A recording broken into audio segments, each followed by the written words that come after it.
So what we'll move into now is a joint meeting of the Wildlife Management Committee and the Fisheries Committee, and I might have just a quick kind of preface to this. Earlier this year, as we transitioned several new members of the commission on, I began to wonder, and really the executive team with Commissioners Cook and Holbert began to wonder, how should we as a commission be thinking about the process of season setting? How can we increase transparency for the public? How can we imagine deeper and greater participation for members of the public and sportsmen around the state and fishermen around the state? How might we imagine increasing consistency so our sportsmen and fishermen know what to expect year to year? And that began a conversation of, should we examine our process? And should we consider a longer period of time to go about the season setting process? And so instead of doing it annually, doing it perhaps every 2 years. I wondered, what do other states do? What can we learn from those other states? And so we asked the leadership of the agency, and appreciate Bobby Wilson for being here today to help us understand sort of the implications of what that might look like. And so this is a pretty important conversation. We don't have an intention of taking any action today because we wanted this to be a learning process so we could understand if we as a commission ultimately desire to increase transparency, to increase consistency, to increase public participation in the process, how might we imagine that? And so we've asked, because these are the two essentially season setting groups, to hold this information session, and then perhaps we might consider a policy recommendation later in the year. But I thought it would be a really important opportunity for us to learn, and very much appreciate Bobby for getting the information together to share with these two committees, but really all of commission. So thank you. And I'll turn it to Commissioners Cook and King. I think you've said all we need to. That's a great introduction. And call on Bobby, Assistant Director, to please give us your opinion. Thank you. Yeah, when the request was made, we sent it out to our staff and to especially the three divisions, the legal, actually four: legal, law enforcement, wildlife, and fisheries, and to get their opinion about how they felt about something like this. And they were all in favor of it, thought it'd be a good thing. And just to kind of go over the pros and cons, I had a slide. I don't know what happened to it, but it's disappeared. But basically the pros on something like that would be the ability for if it went to 2 years to establish more of a trend information for harvest date and things like that. Another pro would be that we allow us more time to conduct surveys, to get opinions and things from the public, to determine whether some of our regulations are working or not, or if they like them. It would also give us more time to get public input too, other than just surveys. Like when we have asked for recommendations for hunting season, we can accumulate those over a 2 year period as opposed to 1 year, or maybe even just a couple weeks in some cases. So those are some of the major pluses that we can see as being the pros for setting a 2 year schedule as opposed to just doing it like we do now. And magically appeared. I'm trying to think, I probably forgot a few, so let me look at them. Thank you, Jason. It'd be less confusion by the public. So the public would, once we set a regulation in place, instead of changing it the next year or something, they would have 2 years to get to know it better, and less stress on the staff in preparing regulations every year. That's something that we spend a lot of time doing.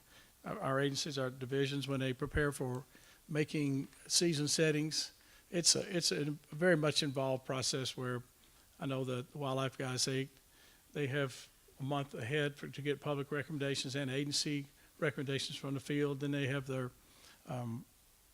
meetings where they all get together and decide which ones they want to go forward with, and then that's kind of tossed around a little bit, and then it goes before the commission as a preview. So if we would spend we would be able to spend less time doing those processes, both fishing and hunting. And it would allow us to, I mentioned before, give us more biological data, collect more biological data. And so there are a few cons. The public may not expect changes. So they're used to the season setting changes every year, so they might be a little bit of an adaptation for them to become used to us doing it every 2 years.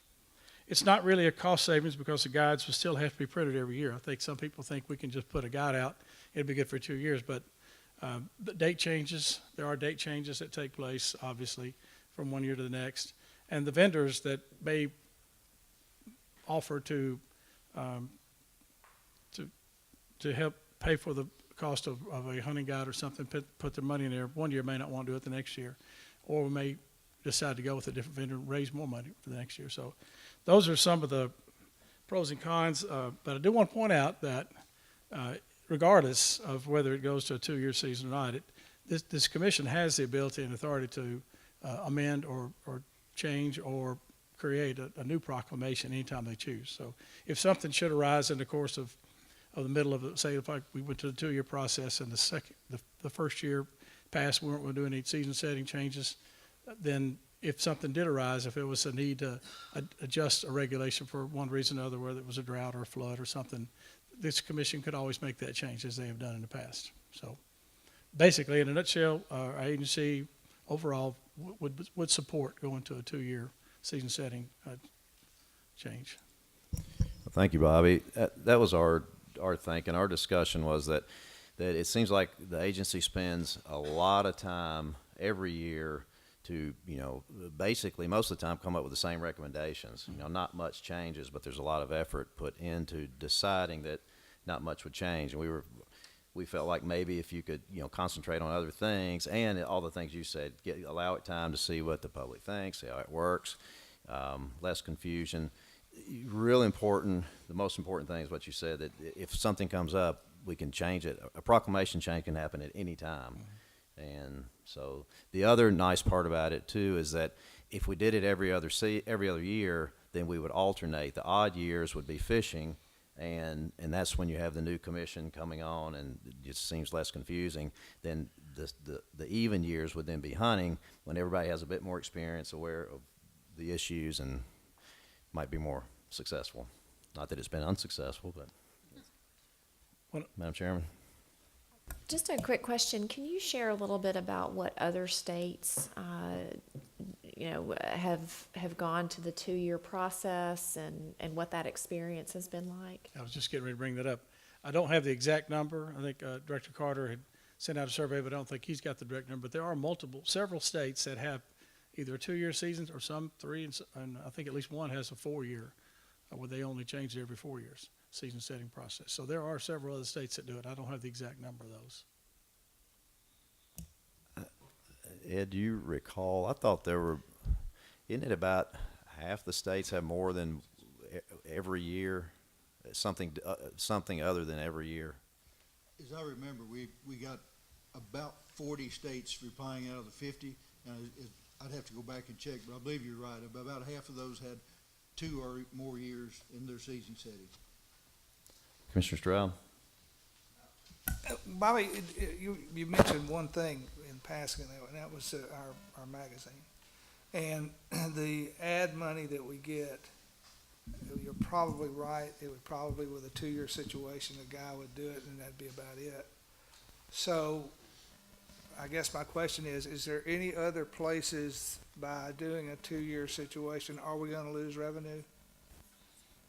Is there anything else that we do yearly that might be in jeopardy? I can't think of anything. Okay. Oh. So you could probably just double the money for the 2-year situation, whoever's doing the ads, right? Well, I don't know about that. I just know that we would have to reprint the guides anyway. Yeah. So there's not okay. really cost savings. Maybe in time and labor. But it's not a big revenue for us. It's not something to worry about if you were to. Right. It mostly goes towards the cost of the printing Just printing. of the Okay. guides. Yeah. It's not a revenue producer. Thank you, Commissioner. Anyone else? If we had 2 years, would we to work on it, was there any way we could cut some head count on the amount of people we had needed to look after that? Like right now, you say you got a whole bunch of people that are all doing that. Is there any way to cut some labor cost? Well, they spend a lot of time, I'm gonna just be specific, the Wildlife Division, when they prepare for the season setting process. There's a lot of other things they could be working on that spend more time dedicated to other projects that they're having to put aside, or maybe they need to dedicate more time to. So it's not like we're gonna have a bunch of people sitting around not doing anything. There's plenty for them to do. Commissioner Gardner?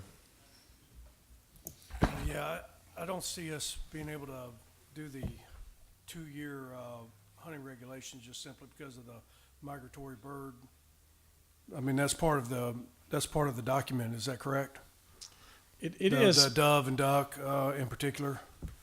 And Well, I might have to get the Wildlife Division to comment on that, but those dates could be sort of standardized in a way, but still put in the guide, they'd have to have specific dates. Well, duck, for instance, is usually allocated depending on how first what the feds give us, and then, which has been 60 days for quite a while. And then, secondly is how the last weekend falls into January, and how we allocate really the front few days. That gets us to the end of January. So, and that does seem to fluctuate year to year. Quite a bit, and dove may be more consistent as far as the 3 split seasons that we use. Right. But it seems like those two alone get changed every year. Director Carter? Just wanted to mention a couple of things about what you're talking about, especially on the migratory birds. That was one of our thought processes as well, because the U.S. Fish and Wildlife Service gives us a framework every year.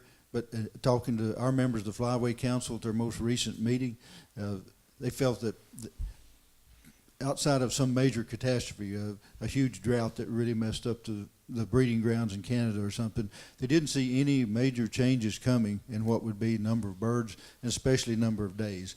The 60-day season seems to be where we're going to wind up most of the time. And that goes back to something Bobby said earlier.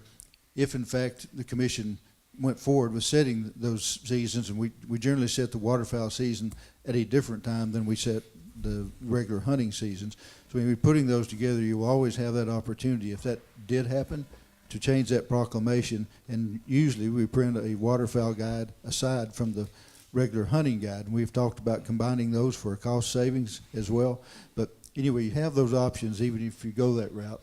And aside from, I said, something really unusual happening, changing the limit on a female mallard or something, we could address that. We just have to do it as a proclamation change, but most of the time that probably is not going to happen. Commissioner Cox? Thank you. I think this is a pretty good sized change, and I'm looking at it. I can understand why the agency, and I understand your point of view on that, but without having given it a lot of thought, my first blush is that from a commissioner standpoint, I think we should be very careful that we don't insulate ourselves from discussion and learning, and we could move to a point where the May meeting is not necessary because we're not setting seasons this year. So you lose educational opportunities, you lose a chance to talk about things, and a commission could get on it. He'd be here 2 years before he ever discussed wildlife season settings. And so I think there's an educational process with the commissioners that is very important. And when we, in this instance, we didn't have a lot going on, I suppose, but we met in September and didn't meet again or October, whatever, didn't meet again till now. But, you lose a little bit of opportunity to continuing education. And I think we need to be very careful about doing this. And I guess the short version is, if we set it and do it 4 years, there's no need for us to meet at all if it's every 4 years. So I think we need to be careful about moving to something that you don't continue your education about what we're doing. Commissioner King? Just a thought about the print. We do the print you send out, or our guide. Is it possible that you'd say you'd still have to print it every year, but could you not print as many? I mean, you would think, do we mail those out to everybody that's got a license, or no? You just print a certain amount. Right. So you'd print the same amount. You don't think you could cut it, since it's going to be good for 2 years, that you wouldn't have to print as many, half as many? Just a thought. I think we still have to print as many. Okay. Director Carter?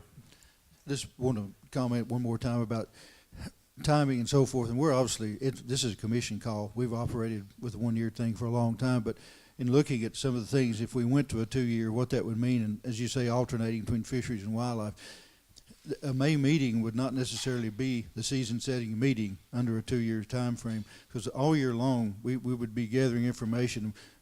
A personal thing that we've talked about inside leadership in the agency is we would really likely consider having public meetings beyond commission meetings, and to go out and to do that, to have that time frame. But the time frame we're operating under now makes that really pretty difficult, because we start collecting public comments even before the end of the hunting season is over, and then we try to pull those together, analyze all those, and have them ready for you in time for the March meeting. And in between all of that, we have to wait till the public comments come in before the agency makes their recommendations in-house before we ever get to you. So that being the case, we would have more time to analyze what actually is going on, which could be almost that 2 year process. But the season setting meeting wouldn't necessarily have to be crunched up, because we know we have to have the hunting guide out on July the 1st. That's the date that's been there for years, and there's lots of reasons y'all know to do that. But we could have, instead of having a May meeting, it could be a January meeting, because we'd have been collecting data for a year and a half before that came forward. And we could pull that in. It wouldn't be necessarily the same time crunch. It could still be May. It'd certainly be a commission call. But I guess I would just point out that the time frame we're under now is driven by the public comment time period, because to give them as much time to put their in, and then as much time as we have to analyze it to get it back to you. So those dates are subject to change, but there would always be a constant gathering of information throughout the year. Thank you. Anyone else? Thank you, Bobby. We appreciate you at our request, you taking this up, and I'm sure there'll be much more discussion on this, so thank you. Madam Chairman, before we leave wildlife, could I do two other quick things? Sure. So I'd like to ask James Kelly who's the deer management coordinator, to give us an update on the strategic deer plan. Alrighty. Thank you, Dr. Cook. I got a PowerPoint here that I've been using to communicate this internally, and so I'd like to share that with you. And I realize I'm not on the agenda, so I'll try to fly through this as quickly as I can. So I think the last time we talked about the strategic plan for deer management in Tennessee was back at the April Commission meeting, when the Commission and staff discussed that, and there was a discussion about process and the length of time. And so I wanted to give an update on what we've done since then, and where we're going to end up ultimately. And so here we have you're looking at a timeline from last May 2017 to January 19, which is, this is a hard deadline for us, I guess, drop dead date, to have a finalized plan that you all would adopt at that January 19 meeting.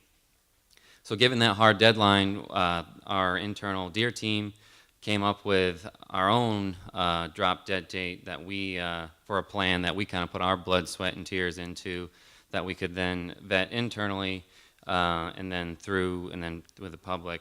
So we kind of backed it up. So we thought if we could have our deer team complete draft done in August of 18. Sorry, I couldn't read my font's small on this computer.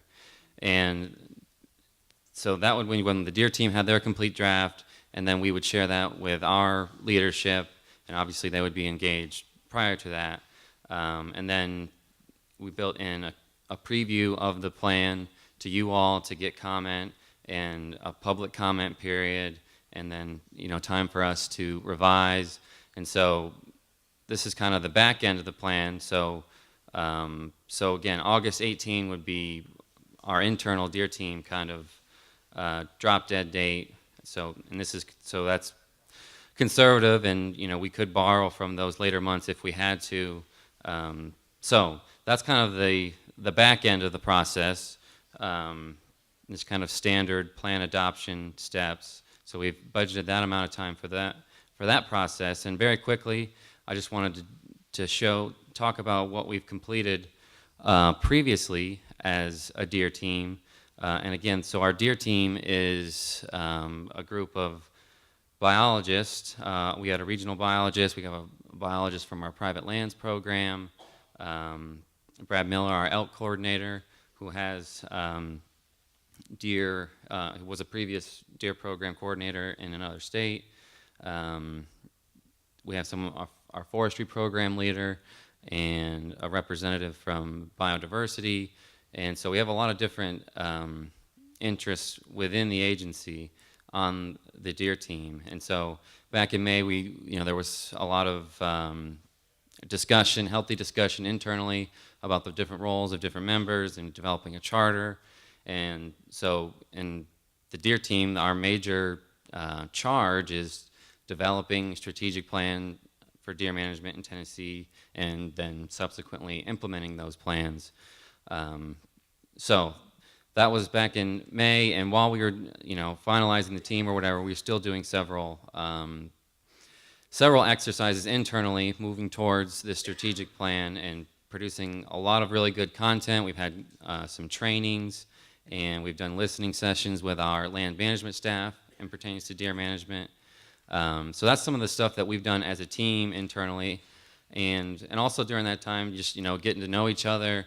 I'm relatively new, and so there's just been a lot of really good content that's been produced thus far. But even doing all that, developing this content, we really didn't have a plan for the plan, and so we reached out to some of our partners, and namely Dan Decker from Cornell helped us out and set up basically a bunch of consults with experts in strategic planning within the realm of wildlife management. And there's actually a professional society dedicated to planning wildlife. It's the Organization of Wildlife Planners, and we did 5 or 6 one-hour consults on what we were trying to do, kind of our constraints, and we learned a lot of really good things. And I'm going to share just briefly more about that in a moment, and how we integrated that expert input into our planning process. But I want to point out a couple other things that are coming up relevant to the planning process. In January, we have a manager's model workshop, which we're really excited about this. And this type workshop is the brainchild of Dan Decker, and it's been vetted with other states, and a few other states have used it, and it's been really good, especially for newer teams.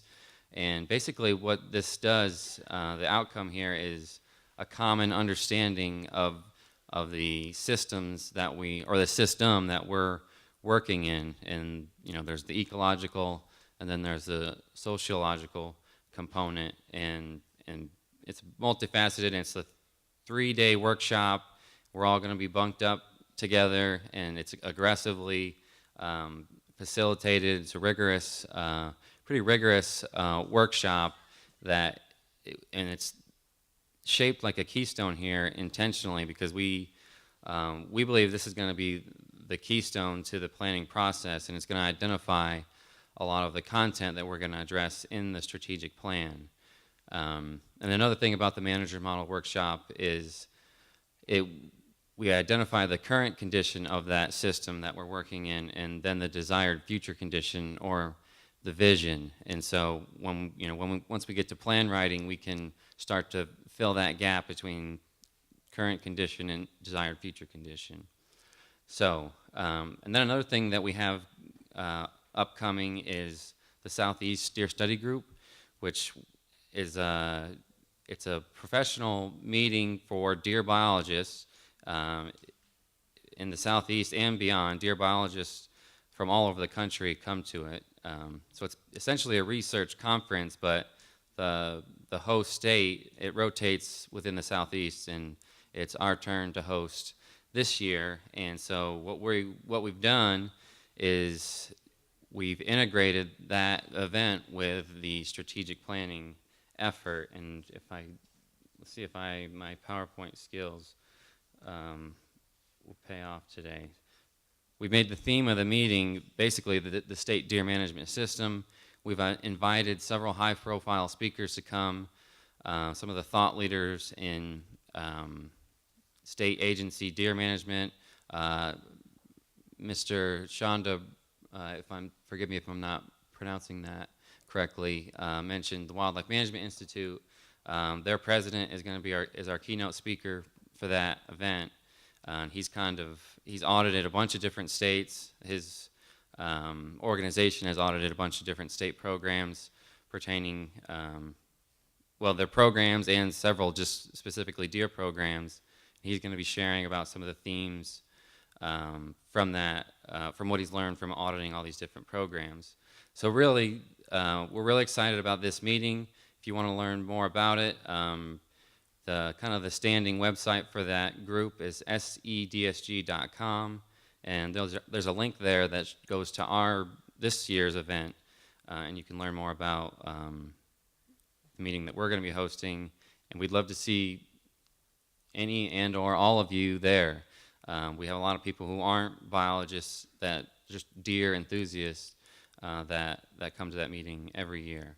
So anyway, I just wanted to point out that we're hosting that. It's relevant to this process, but it's also relevant in the sense that it's been occupying a lot of my time, a lot of other staff time. We have a pretty large committee committed to hosting a stellar meeting for all these different folks from across the country. And then very quickly, we have another process that's ongoing right now. We're doing a CWD risk assessment. Again, just something that we're working on, and this is going to have a plan of its own that comes out of it prior to next year, but I won't spend a lot of time there. And so we've scheduled a lot of deer team meetings through this fall, post deer study group. We hope to hit the ground running, and that's going to be really our plan writing phase. And so this all looks well and good, but it doesn't, at this point, doesn't incorporate what we learned from these planning experts. And again, I'm going to try real quick. And again, I realize I'm going a little longer than probably what you'd planned. We learned really 5 different takeaways. And one, the process matters. It requires rigorous thinking, time, and expertise. You must engage stakeholders early and often. You need to start thinking about implementation now, and don't be put off by the amount of effort required and challenges of strategic planning, or at least effective strategic planning.